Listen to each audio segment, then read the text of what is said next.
Hello बच्चों, स्वागत है आप सभी का unit of exam classes Kota में। मैं आपका एजुकेटर हिमांशु गौड़, जो कि आपको बायोलॉजी पढ़ाएगा। ओके, जैसा कि आप सब लोग जानते हैं कि कोटा यूनिवर्सिटी के एग्जाम के फॉर्म्स निकल चुके हैं और आई होप आप सब लोगों ने फॉर्म भर भी दिए होंगे। अब हर बच्चे के मन में जो आगे एग्जाम में अपेयर होने वाला है, उसके मन में एक सवाल उठता है कि सर हमें पढ़ना कितना है, क्या पढ़ना है, क्या क्या हमारी स्ट्रेटजीज होनी चाहिए, कितना हमें लिखना होगा एग्जाम में और उसके अकॉर्डिंग हमें मार्क्स मिलेंगे। तो आज हम उसी सिलेबस को डिस्कस करने वाले हैं। तो आज हम डिस्कस करने वाले हैं बॉटनी का सिलेबस। ठीक है, बॉटनी सेमेस्टर 3 का सिलेबस हम आज डिस्कस करेंगे। तो चलो शुरू करते हैं। और ये सिलेबस आज जो हम स्ट्रेटजी प्लान करेंगे वो सबके लिए बेनिफिशियल होगा, यानी कि जो टॉपर बच्चा है उसके लिए भी, मीडियोकर है उसके लिए भी और बिलो एवरेज है उसके लिए भी। ठीक है, तो आज हम डिस्कस करते हैं चलो बायोलॉजी बॉटनी का सिलेबस। ठीक है, जो कि सेमेस्टर 3 वाले बच्चों के लिए है। ओके,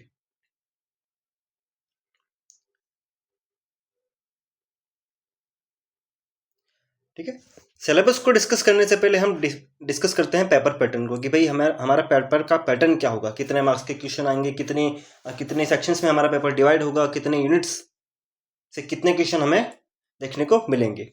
ओके, तो देखो बेटा, कोटा यूनिवर्सिटी का जो पेपर है, खासकर बॉटनी का अगर मैं बात करूं, तो वो होता है 70 मार्क्स का। ओके, 70 मार्क्स का थ्योरी का पेपर होता है और 30 मार्क्स आपको इंटरनल असेसमेंट में दिए जाते हैं, जो कि हमारे मिड टर्म्स होते हैं। ओके, इंटरनल असेसमेंट कह लो, इंटरनल असाइनमेंट्स कह लो। ठीक है, तो ओवरऑल 70 + 30 100 मार्क्स का हमारा स्कोर होता है। ओके, 3 घंटे का हमारा पेपर होगा थ्योरी का। ओके, उसके अलावा आपका जो रेगुलर स्टूडेंट्स हैं उनके लिए 5 घंटे का एक प्रैक्टिकल सेशन भी रखा जाता है। इसके मार्क्स भी एड ऑन होते हैं। ओके, अब ये हो गए पेपर की मार्किंग स्कीम और पेपर का ड्यूरेशन कितना होता है उसके बारे में बात। अब पेपर का पैटर्न कैसा रहेगा, यानी कि जब आप लोग पेपर देने जाएंगे, एग्जाम हॉल में आप बैठे रहे होंगे, उस समय आपको किस तरह का पेपर देखने को मिलेगा, तो चलो उसे भी डिस्कस करते हैं। तो बच्चा देखो कि यूनिवर्सिटी ऑफ कोटा का बॉटनी का पेपर आप लोग दे रहे हैं। ठीक है, तो आपको पेपर 2 सेक्शंस में डिवाइडेड मिलेगा। फर्स्ट होगा सेक्शन ए एंड दूसरा होगा section B. Okay, section A में आपके एक नंबर के 10 क्वेश्चन होंगे, जो कि 5 यूनिट्स में से आएंगे। ठीक है, हमारे सिलेबस में 5 यूनिट्स हैं एक सेमेस्टर में, एक सिलेबस में एक सब्जेक्ट के अंदर 5 यूनिट। ठीक है, तो सेक्शन ए में उन सारी 5 यूनिट को मिलाकर एक नंबर के 10 क्वेश्चन आएंगे। ओके, और सेक्शन बी में हर यूनिट से, यानी कि unit number 1, first, second, third unit, fourth unit और फिफ्थ यूनिट, इन 5 यूनिट में से एक क्वेश्चन हमें देखने को मिलेगा। और ये जो क्वेश्चन देखने को मिलेगा वो मिलेगा हमें ऑप्शनल, यानी कि अथवा में। ठीक है, और का ऑप्शन हमें, यानी कि एक यूनिट से 2 क्वेश्चन दिए होंगे, उन 2 में से हमें एक क्वेश्चन करना है। ठीक है, ओके, ये तो हो गई पेपर पैटर्न की बात, मार्किंग स्कीम की बात और पेपर कितने घंटे का होता है। ओके, नाउ डिस्कस करते हैं हम सिलेबस को। ओके, तो आज हम डिस्कस करेंगे सिलेबस ऑफ बॉटनी सेमेस्टर 3। ठीक है, जो भी बच्चे सेमेस्टर 3 का एग्जाम देने जा रहे हैं उनके लिए ये सिलेबस डिस्कशन है। तो सिलेबस 3 का हमारा पेपर रहेगा साइटोजेनिक, मॉलिक्यूलर और प्लांट ब्रीडिंग, मॉलिक्यूलर बायोलॉजी और प्लांट ब्रीडिंग। ठीक है, चलो मुख्यतः ये 3 टॉपिक हमें देखने को मिलेंगे। ओके, अब जैसा कि मैंने कहा कि हमारे एक सिलेबस के अंदर, एक सब्जेक्ट के अंदर कितनी यूनिट देखने को मिलेंगी, 5 यूनिट। तो देखो, फर्स्ट यूनिट, सेकंड, थर्ड, चौथी और ये 5वीं यूनिट। ठीक है, तो एक सिलेबस में, एक सब्जेक्ट के अंदर हमें 5 यूनिट देखने को मिलेंगी। चलो, अब हर यूनिट के अंदर टॉपिक वाइज कंटेंट को डिवाइड किया गया है। तो देखो, फर्स्ट यूनिट, पहली यूनिट के अंदर सेल थ्योरी, कोशिका सिद्धांत, यानी कि पहली और दूसरी यूनिट जो है वो किसके ऊपर है भाई? कोशिका विज्ञान के ऊपर है। ठीक है,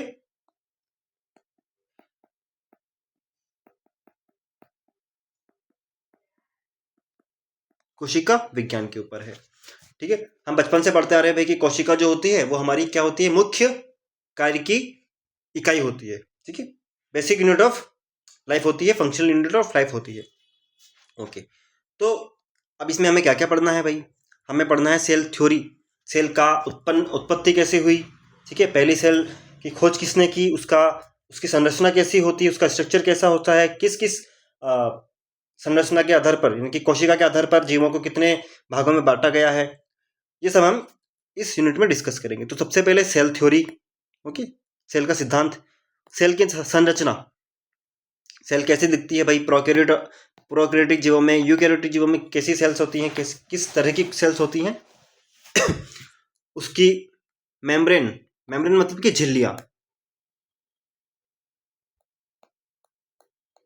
ठीक है, कोशिका झिल्ली जिसे हम बोलते हैं, उसकी स्ट्रक्चर यानी कि संरचना और उसके कार्य। ठीक, structure and functional of cell organelle, यानी कि जो कोशिकांग होते हैं उन कोशिकांग का कार्य क्या होता है, उनकी संरचनाएं कैसी होती है, ये हम डिस्कस करेंगे। उसके अलावा उन कोशिकांगों में, उस कोशिका में जो कोशिकांग प्रेजेंट होते हैं उनको हम एक एक करके अलग अलग हम उनका अध्ययन करेंगे, उनकी स्टडी करेंगे। जैसे कि chloroplast, mitochondria, Golgi body, endoplasmic reticulum, राइजोसोम्स, peroxisomes, vacuoles. Okay, ये बेसिक आइडिया दे रहा हूं मैं आप लोगों को। आप लोग पहले भी जब हम छोटी क्लासेस में थे, बचपन मतलब 10वीं में 12वीं में, आप नाम सुन चुके हो इनका। ओके और खासकर जो बच्चे बायोलॉजी से नीट की तैयारी करके आए हैं वो सब लोग तो इन टर्म से रूबरू होंगे। ठीक है, तो पहली यूनिट हमने डिस्कस कर ली। दूसरी यूनिट में आएगा न्यूक्लियस, जैसे कि केंद्रक हम कहते हैं। ठीक है, केंद्रक।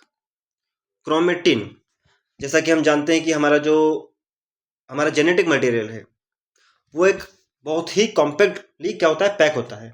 ठीक है, किसकी फॉर्म में? क्रोमेटिन संरचना होती है, जिसके आधार पर हमारा जो डीएनए है, हमारा जो जेनेटिक मटेरियल है वो क्या होता है? पैक होता है। अब क्रोमेटिन के कितने प्रकार होते हैं? Euchromatin, heterochromatin. ठीक है, उसमें गुणसूत्र, ठीक है, गुणसूत्र किससे मिलकर बना होता है? डीएनए और आरएनए से मिलकर बना होता है। ओके, खासकर डीएनए से मिलकर बना होता है। ठीक है, डीएनए जब बहुत कॉम्पैक्टली पैक होगा तो क्या बनाएगा?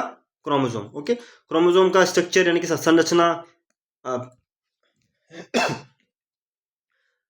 अलग अलग जीव के अंदर, पादप के अंदर, पौधों के अंदर कितने क्रोमोसोम्स होते हैं, कितने गुणसूत्र होते हैं, उनकी संरचना कैसी होती है। ठीक है, उनसे होने वाले विकारों के बारे में हम बात करेंगे, जैसे कि एन्यूप्लॉइडी, पॉलीप्लॉइडी।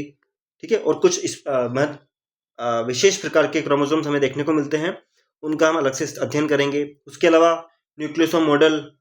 ठीक है, और अब ये पूरी हमने कोशिका की बात कर ली भाई। कोशिका क्या होती है, कैसे होती है, उनकी संरचना क्या होती है, उसके अंदर किस किस प्रकार के कोशिकांग प्रेजेंट होते हैं, कोशिकांगों की भी हमने संरचना डिस्कस कर ली। ठीक, तो अब एक कोशिका से दूसरी कोशिका कैसे बनेगी वो हम डिस्कस करेंगे अगले टॉपिक में, जैसे कि हम सेल डिवीजन या फिर कोशिका विभाजन भी कहते हैं। ठीक है, ओके, तो ये 2 यूनिट्स हो गई। तीसरी यूनिट में आएगा हमारा न्यूक्लिक एसिड, न्यूक्लिक अम्ल, जिसमें डीएनए, आरएनए, उसके टाइप्स कितने होते हैं, कितने प्रकार का होता है, उसके कार्य क्या होंगे। ठीक है, डीएनए आरएनए में से कौन हमारा जेनेटिक मटेरियल होगा। ठीक है, जो डीएनए होगा वो किस तरह से रेप्लिकेट करेगा, अपनी कॉपी बनाएगा, उसके सिद्धांतों के बारे में हम बात करेंगे, उसके मेथड्स के बारे में हम बात करेंगे। और जो डीएनए रेप्लिकेशन है उसमें कौन कौन से एंजाइम्स, कौन कौन से कारक काम में आते हैं, कौन कौन से प्रोटीन्स काम में आते हैं, उसका हम डिस्कशन जब आगे हम यूनिट्स को डिस्कस करेंगे उसमें करेंगे। ठीक है, तो 3 यूनिट्स हो गई। चौथी यूनिट की मैं बात करूं, चौथी यूनिट आएगी हमारी जेनेटिक्स, यानी कि जेनेटिक इनहेरिटेंस यानी कि अनुवंशिकी,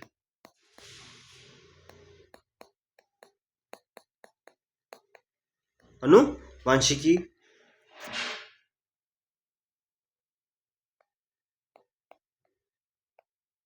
जेनेटिक्स। ठीक है भाई, हमने आगे देखा कि हमारे अंदर सेल होती हैं, सेल में क्रोमोसोम्स होते हैं, गुणसूत्र होते हैं, डीएनए होता है, आरएनए होता है। अब ये डीएनए आरएनए अगली सेल में या फिर अगली पीढ़ी में कैसे जाएगा, इसको हम डिस्कस करेंगे इस वाली यूनिट में, यूनिट नंबर 4 में, जिसमें हम मेंडल एक साइंटिस्ट हुआ करते थे, उनके सिद्धांतों के बारे में बात करेंगे। उन्होंने एक संकर क्रॉस, मोनोहाइब्रिड क्रॉस यानी कि एक संकर क्रॉस, एक संकर संकरण, back cross, test cross, incomplete dominance, linkage वगैरह, लिंकेज मतलब कि सहलग्नता। ठीक है, इन सब के बारे में हम डिस्कस करेंगे। रेगुलेशन ऑफ जीन एक्सप्रेशन यानी कि हमारे अंदर कोई भी जीन है वो किस तरह से अपनी प्रभाविता को प्रदर्शित करता है, अपनी प्रभाविता को दर्शाता है, दूसरे जीन्स को वो प्रभावी नहीं होने देता। ठीक है, तो रेगुलेशन ऑफ जीन एक्सप्रेशन में हम देखेंगे उसका पॉजिटिव कंट्रोल और उसका नेगेटिव कंट्रोल और पॉजिटिव कंट्रोल, नेगेटिव कंट्रोल और पॉजिटिव कंट्रोल। ठीक है, और वो किस किस मॉडल से कंट्रोल होता है, ऑपरेट होता है, वो हम जैसे कि लैक ऑपेरन हो गया, ट्रिप्टोफैन कॉन्सेप्ट हो गया, इन सबको डिस्कस करेंगे। तो ये चौथी यूनिट भी हमारी पूरी होती। लास्ट आएगी हमारी यहाँ पर 5वीं यूनिट यानी कि 5th यूनिट, जिसमें हम बात करेंगे उत्परिवर्तन के बारे में। किसके बारे में बच्चों? उत्परिवर्तन के बारे में।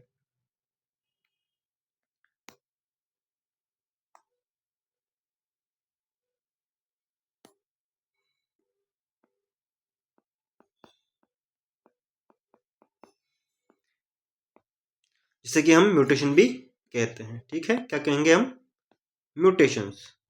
अब म्यूटेशन कहाँ पर होगा? म्यूटेशन होगा हमारा जो जेनेटिक मटेरियल है, जैसे लाइक डीएनए है, डीएनए, आरएनए, ठीक है, जीन, इनके अंदर जब उत्परिवर्तन होता है उससे क्या क्या नुकसान होते हैं, क्या क्या फायदे होते हैं, किस किस तरह से होता है, उसकी मेथड क्या होगी, वो सब हम इसमें डिस्कस करेंगे। अब ये वाला जो यूनिट है यानी कि यूनिट नंबर 5 जो है वो फोकस करता है, केंद्रित है किसके ऊपर?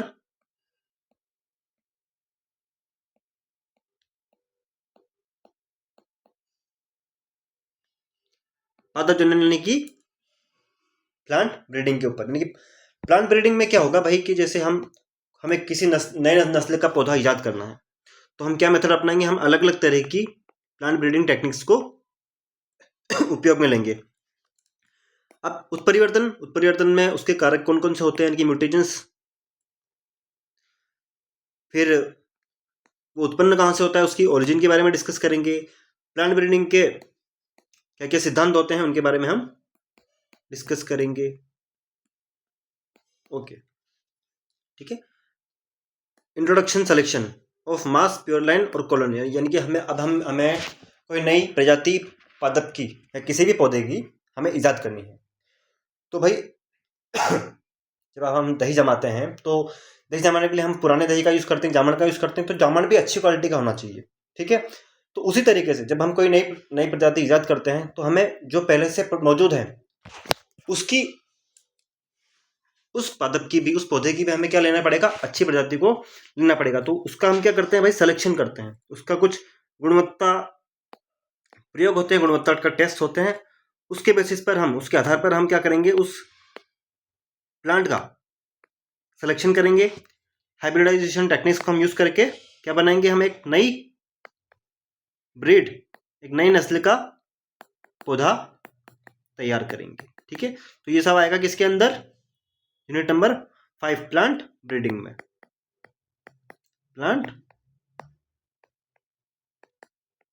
ब्रीडिंग में। ओके, तो ये हमने पांचों यूनिट्स को डिस्कस कर लिया है।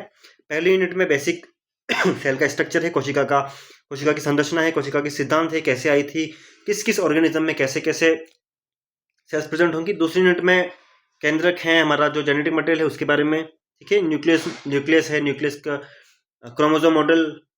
ठीक है, कोशिका विभाजन, विभाजन। ओके, थर्ड यूनिट में हमने बात किया हमारा जो जेनेटिक मटेरियल है, न्यूक्लिक अम्ल, जैसे कि डीएनए, आरएनए, उसकी संरचना, उसके फंक्शन, ठीक है, उसका वो किस तरह से रेप्लिकेट करता है, उसके मेथड, उसके प्रिंसिपल्स, किसने खोज किसने की थी वो भी हम डिस्कस करेंगे, और उसमें कौन कौन से एंजाइम्स कारक काम में आते हैं। चौथी यूनिट जेनेटिक्स के बारे में फोकस्ड होगी, ठीक है, और पांचवी यूनिट प्लांट ब्रीडिंग यानी कि पादप जनन, ठीक है। तो पांचों यूनिट हमने डिस्कस कर ली। अब सर क्या पांचों यूनिट को पढ़ना पॉसिबल है? संभव सर, हम तो सर पांचों यूनिट नहीं पढ़ सकते। आप तो हमें इतना बता दो कि हम पास हो जाए, ठीक है। तो महत्वपूर्ण यूनिट कौन कौन सी है कि भाई जिनको तो हमें पढ़ना ही पढ़ना है, जिनको पढ़ने से तो हमारी नैया पार लग जाएगी। तो देखो, ये सारा मैं थोड़ा सा मिटा देता हूं ताकि हम लोग अच्छे से समझ पाए।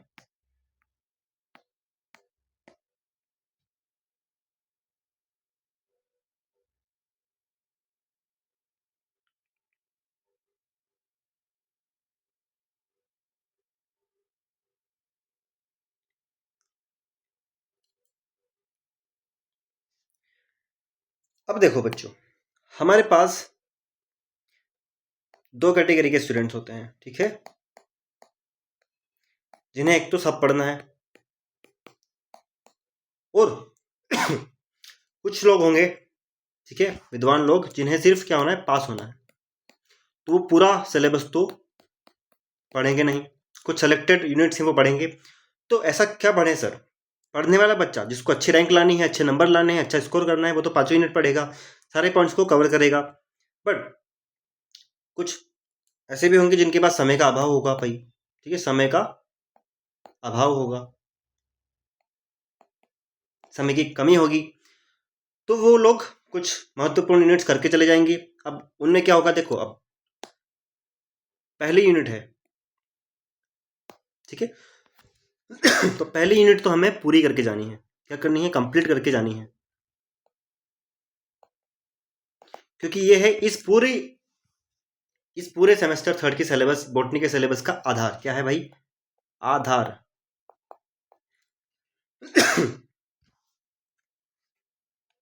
ये तो हमें फर्स्ट दो यूनिट तो हमें करनी ही करनी है, इनमें से तो हमारा कोई भी टॉपिक छूटना नहीं चाहिए, ठीक है।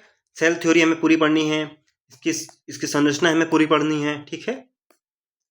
न्यूक्लियस हो गया, केंद्रक हो गया, क्रोमेटिन स्ट्रक्चर्स हो गए, इसके विकार हो गए, और कोशिका विभाजन, ठीक है। उसके अलावा तीसरी यूनिट में हमें न्यूक्लिक अम्ल, उसका संरचना, उसके प्रकार, ठीक है, और उसका कार्य क्या होता है, ठीक है, ये पढ़ना है। प्लस हमें पढ़ना है डीएनए को हम जेनेटिक मटेरियल यूज कर सकते हैं, नहीं कर सकते हैं। अब सर छोड़ना क्या है? हम इसमें से प्रोटीन सिंथेसिस को, अगर हमारे पास टाइम नहीं है तो हम छोड़ सकते हैं, ठीक है। बाकी इस यूनिट में से भी हमें ये पूरा पार्ट कवर करना है, ठीक है। बिकॉज हमारा जो सिलेबस, हमारे पेपर पैटर्न है, वो पेपर पैटर्न पांचों यूनिट्स में इक्वली डिवाइडेड, इक्वली विभाजित है, यानी कि पांचों यूनिट में से क्वेश्चन आएंगे, हम किसी यूनिट को छोड़ नहीं सकते। पर पांचों यूनिट को पढ़ना भी किसी किसी के लिए संभव नहीं है भाई, नहीं, तो कुछ ऐसा कर जाए कि नैया पार लग जाए। आते हैं चौथी यूनिट पे। चलो, चौथी यूनिट में सबसे इंपॉर्टेंट जो टॉपिक्स हैं वो हैं हमारे मेंडल के सिद्धांत, ठीक है। मेंडल के 3 सिद्धांत होते हैं, मेंडल का लॉ ऑफ डोमिनेंस, प्रभाविता का सिद्धांत, लॉ ऑफ सेग्रीगेशन, और लॉ ऑफ इंडिपेंडेंट असॉर्टमेंट। तो ये तीनों सिद्धांत हमें पढ़ के जाने हैं। उसके अलावा एक संकर क्रॉस और द्विसंकर क्रॉस, ठीक है, ओके। इसके अलावा जीन रेगुलेशन, उसका नेगेटिव कंट्रोल और उसका पॉजिटिव कंट्रोल, ठीक है। इस यूनिट्स में से हम इतना भी कवर कर लेंगे तो भी हमारे लिए बहुत पर्याप्त है। पांच यूनिट्स में से लगभग हर साल अगर क्वेश्चन बनता है तो वो बनता है उत्परिवर्तन से।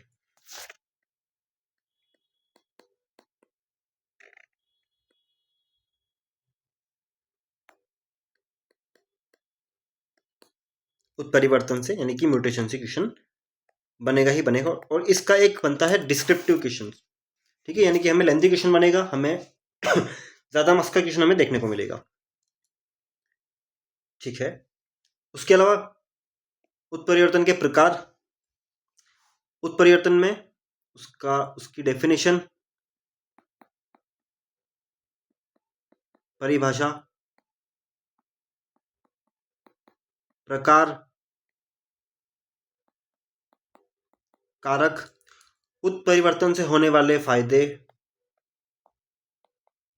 या फिर नुकसान, ओके, और उससे होने वाले विकार यानी कि क्रोमोसोमल डिसऑर्डर्स, ओके, ठीक है। इस यूनिट्स में से हम इतना भी अगर पढ़ के चले जाते हैं, भाई ऐसा नहीं कि इतना ही पढ़ना है तो सिर्फ इतना ही पढ़ना है, ठीक है, सर ने कह दिया इतना पढ़ना है तो बस बाकी के छोड़ दो, नहीं, अगर हम नहीं पढ़ सक रहे हैं तो इतना तो हमें करके ही जाना है, ठीक है। म्यूटेशन, उसके टाइप्स, प्लांट ब्रीडिंग की, पादप जनन की विधियां, प्रकार, ठीक है, और उसकी खोज किसने की थी, ओके। तो ये हो गया हमारा सिलेबस और पेपर का डिस्कशन की। भाई पेपर देखो, सेक्शन ए है, सेक्शन ए में 1 नंबर के 10 क्वेश्चन देखने को मिलेंगे, तो कितने मार्क्स हो गए, 10 मार्क्स हो गए, ओके। अब जो सेक्शन बी है, खंड बी है, उस खंड बी में से हर एक यूनिट से, यानी कि यूनिट 1, सेकेंड, थर्ड, चौथी और 5वीं यूनिट, जैसा कि मैंने पहले ही बताया है, हमें अथवा में क्वेश्चन देखने को मिलेगा, ठीक है। तो उन दो क्वेश्चंस में से हमें एक क्वेश्चन कोई भी जो हमारे लिए आसान हो करना, जो हमें आता हो, वो हमें करके आना है, ठीक है। और कोशिश तो यही करनी है कि हमारा पेपर ना छूटे, कोई भी क्वेश्चन ना छूटे। 70 मार्क्स का पेपर होता है, ठीक है। तो 70 में से लगभग हम जो बच्चे बिल्कुल पास होने के लिए ही पढ़ रहे हैं, तो लगभग हम 50 से ज़्यादा नंबर लेके आए, 50 से 60 के बीच में नंबर हम लेकर आए। और जो बच्चे थोड़ा अच्छे से पढ़ रहे हैं, अच्छी प्रिपरेशन के साथ में पढ़ रहे हैं, अच्छी रैंक लाने के लिए, अच्छे परसेंटेज लाने के लिए पढ़ रहे हैं, तो वो टारगेट रखें कि वो 70 में से 65 प्लस स्कोर को अपना टारगेट बनाकर पढ़ें। उसी हिसाब से यूनिट्स को देखें और अपने टॉपिक्स को कवर करें। अब सर हमने डिस्कस कर लिया, पेपर का पैटर्न हमने डिस्कस कर लिया, मार्किंग स्कीम हमने डिस्कस कर ली, और समय 3 घंटे का पेपर होगा, ये हमने टाइम डिस्कस कर लिया, ठीक है। अब हमें पेपर में लिखना कितना है और क्या क्या लिखना है, मतलब कितना लिखना है, कितना। अब देखो, कुछ बच्चे सोचते हैं कि कोटा यूनिवर्सिटी में सिर्फ कॉपी भरने से नंबर आते हैं, ठीक है। कॉपी भरना सिर्फ उद्देश्य नहीं होना चाहिए, ठीक है। आप कुछ भी लिख रहे हो, कैसे भी लिख रहे हो, इससे नंबर नहीं आते हैं। ये अगर आप लोग सोचते हैं तो ये बहुत बड़ी गलतफहमी है। तो हमें गुणवत्ता पर डिपेंड करना है, यानी कि हमें क्वांटिटी पर फोकस ना करके हमें क्वालिटी पर फोकस करना है, ठीक है। कॉपी भरने से ज़्यादा हम कम लिखें, परंतु अच्छा लिखें, ताकि अगर कोई हमें कॉपी चेक करने वाला भी चेक कर रहा है तो वो कम शब्दों में ही हमारी बात को समझ ले, हमारे उत्तर से संतोषजनक उसको उत्तर मिले, वो संतुष्ट हो जाए और हमें अच्छे मार्क्स देते। मान लेते हैं कि कोई क्वेश्चन 10 नंबर का है, ठीक है। अब हम उसमें अच्छी खासी रामायण लिख रहे हैं, तो पहली बात तो टीचर इतनी रामायण पढ़ता नहीं, अगर उसको समझ में नहीं आ रहा है तो इतनी रामायण पढ़ेगा नहीं, और 10 में से 3 से 4 नंबर देकर वो निकल जाएगा। तो शुरुआत अच्छे से करें। सबसे इंपॉर्टेंट बात, अपनी हैंड राइटिंग को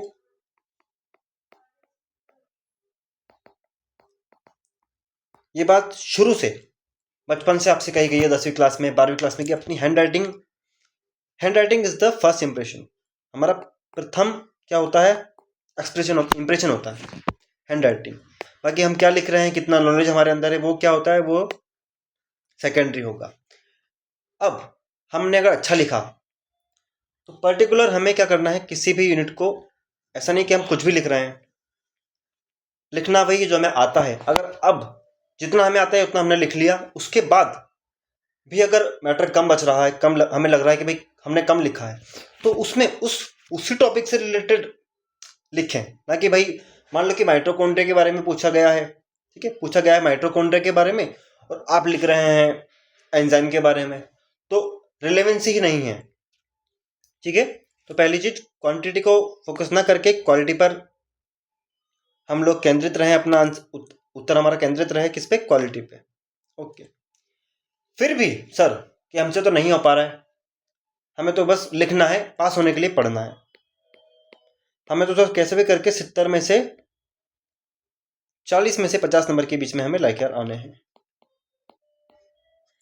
तो देखो, जैसा कि मैंने बताया कि सेक्शन ए के अंदर 1 नंबर के 10 क्वेश्चन आएंगे, तो हमारा टारगेट ये रहना चाहिए कि एक में से उन 10 क्वेश्चन में से हमारे 10 क्वेश्चन ही सही हों, क्योंकि ये क्वेश्चन होते हैं छोटे छोटे, ज़्यादातर इनका आंसर एक लाइन में हमें देना होता है। ठीक है, एक लाइन में कई बार हम 1 से 2 शब्द में भी इसका आंसर दे सकते हैं, टीचर इतने में संतुष्ट हो जाता है। पर 10 क्वेश्चन तो हमारा ये कंप्लीट रहे, इन 10 के 10 में तो हमारा 1 नंबर ना कटे। ठीक है, अब बात आती है सेक्शन बी की, यानी कि खंड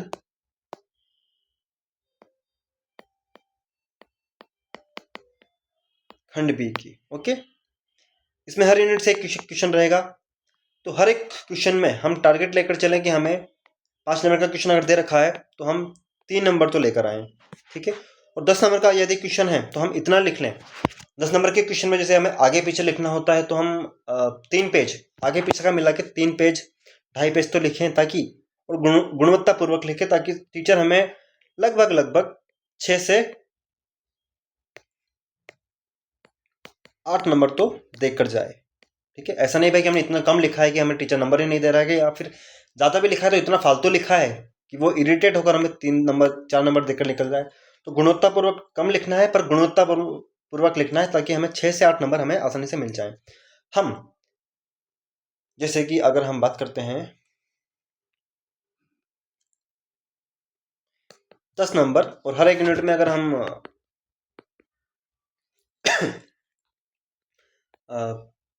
30 से 40 नंबर भी लेकर आते हैं, तो हमारा ओवरऑल स्कोर हो जाता है 45 से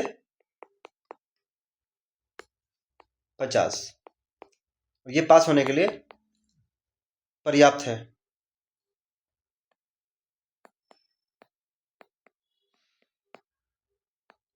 ठीक है, ओके। अब ये बात हो गई सिर्फ पास होने के लिए, जो बच्चे ज़्यादा नहीं पढ़ पाते हैं, ज़्यादा नहीं कर पाते हैं। ठीक है, अब जो लोग अच्छा कर रहे हैं उनके लिए मैं बात करता हूँ।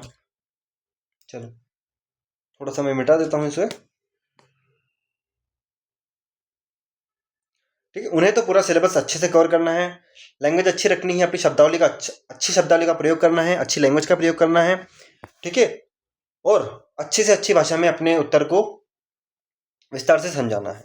ठीक है, और टारगेट हमारा रहेगा 70 में से 65 प्लस आप जब लेकर आएंगे तब जाकर आप अच्छी रैंक हासिल कर पाएंगे।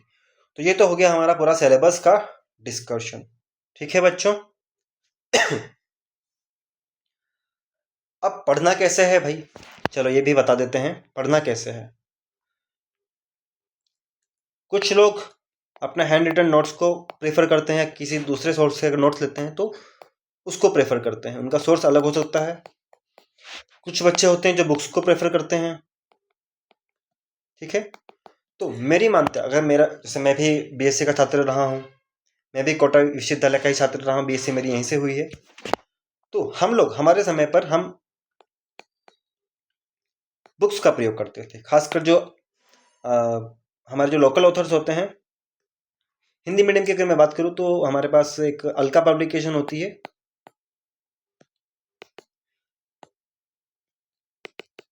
अलका पब्लिकेशन की बुक्स होती हैं, कुछ CBH की बुक्स होती हैं, ठीक है। तो प्रकाशक की कोई इतना ज़्यादा महत्वपूर्ण नहीं है, लेकिन हम फोकस करें कि हम बुक से पढ़ें। कहीं हम अदर सोर्स के नोट्स से भी अगर पढ़ रहे हैं तो नोट्स भी थोड़े वेरीफाइड होने चाहिए, उनमें अच्छा कंटेंट होना चाहिए।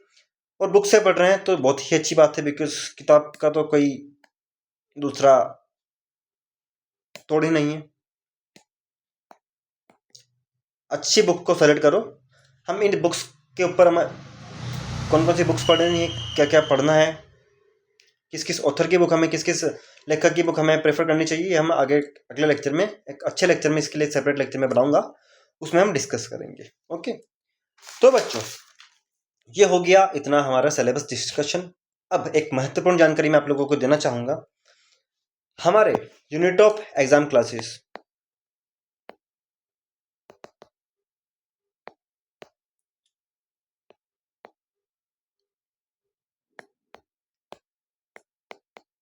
Unit of exam classes Kota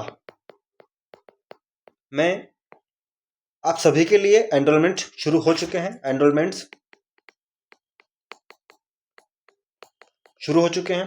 तो जिन जिन बच्चों को भी कोर्स में एनरोल होना है, बहुत ही जल्दी हमारी रेगुलर क्लासेस भी शुरू होने वाली हैं, ठीक है। तो हम आप इस पूरे सिलेबस को अच्छे से डिस्कस करेंगे, पढ़ेंगे, पर्टिकुलर को हर एक टॉपिक को अच्छे से अध्ययन करेंगे। तो उसके लिए आपको अगर हमारे कोर्स में एनरोल होना है, हमारे कोर्स में एनरोल होने के लिए आप लोग हमें कांटेक्ट कर सकते हैं। कांटेक्ट करने के लिए आप लोगों को एक मैं मोबाइल नंबर आप अच्छे से कांटेक्ट करें, 8502947240। अगर आपको इस वीडियो संबंधित या इस कंटेंट संबंधित, सिलेबस के संबंधित किसी भी प्रकार की कोई भी सूचना आपको लेनी हो, कोई भी कठिनाई आपको हो रही हो, एनरोलमेंट लेना हो, उसके संदर्भ में अगर आपको बात करनी हो, तो आप इस नंबर पर आप कांटेक्ट कर सकते हैं। आपकी हर एक सुविधा का, हर एक समस्या का समाधान हम लोग करने को तैयार बैठे हैं, ठीक है। बस आप लोगों का एक ही टारगेट है, आप लोगों को बस पढ़ना है और अच्छी रैंक लेकर अच्छा स्कोर करना है, ठीक है। पर वो होगा तभी जब हम अच्छे से पढ़ेंगे, ठीक है भाई। ये हो गया सिलेबस का डिस्कशन, पेपर का डिस्कशन, पेपर पैटर्न का डिस्कशन। यहाँ पे कुछ बुक्स दे रखी हैं सिलेबस में पर हम एक अलग लेक्चर में इन बुक्स के बारे में डिस्कस करेंगे, ठीक है। धन्यवाद, मिलते हैं अगले वीडियो में। तब तक के लिए बने रहिए हमारे साथ और सब्सक्राइब कीजिए हमारे चैनल को, ताकि आगे मिलने वाली अपडेट से आप अछूते ना रहें, ठीक है। आगे होने वाली क्लासेस के बारे में या BSc एग्जाम्स या कोटा यूनिवर्सिटी संबंधित किसी भी विषय की जानकारी में, सिलेबस से विषय की जानकारी में लेने के लिए हमारे चैनल से जुड़े रहिए। और आगे हम इसी तरह की लाभदायी वीडियो, बेनिफिशियल वीडियोस लेकर आते रहेंगे। तब तक के लिए गुड नाइट।